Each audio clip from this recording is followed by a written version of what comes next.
Hi again, Charlie. Susanna, of course, we have seen a staggering drop in oil prices. Yesterday, we saw oil price drop below $50 a barrel, first time in around 3.5 years. Why? Well, of course, amid these growing fears of global recession, which would dent the demand for oil. But, of course, we're not kidding anybody when we say that for most of us, what we're interested in is what the oil price is doing to our pump prices. Let's just take a look at what oil prices have actually done over the past 12 months. You can see here in July, we saw it hit that record of almost $147 a barrel. And, of course, right over here, this is where we are at today, around $50 a barrel. And of course, our petrol prices have followed the higher oil prices. There's the petrol prices. And again, in July, we saw a record for our petrol prices of £1.19 a litre. And of course, petrol prices have come off with the oil price. But of course, there is still, as you can see here, if you can see that, still a big gap. So will we see further price drops at the pumps? Let's find out,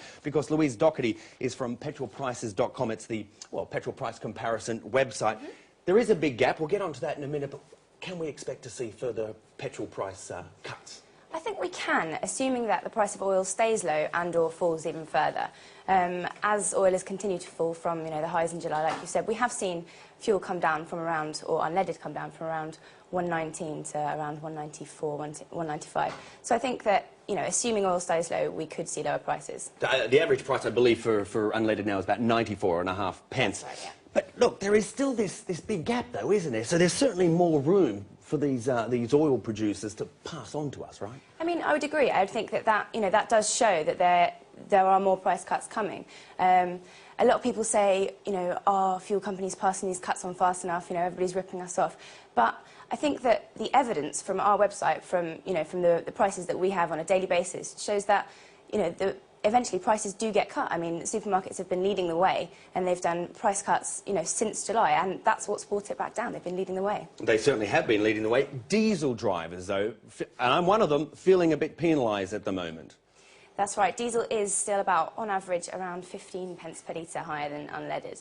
A lot of people can't understand why that is, but it's put very simply, it's supply and demand. As the price of unleaded rose so much, up to those highs in July, that was when perhaps diesel drivers were thinking, unleaded drivers were thinking, well, maybe it's going to, if high fuel prices are going to be the future, perhaps I should switch to a diesel. So the demand goes up, but the supply is not rising as fast. I mean, the refineries in the Gulf of Mexico are generally where the UK gets a lot of its diesel, and refineries there are either not coping with demand or closing.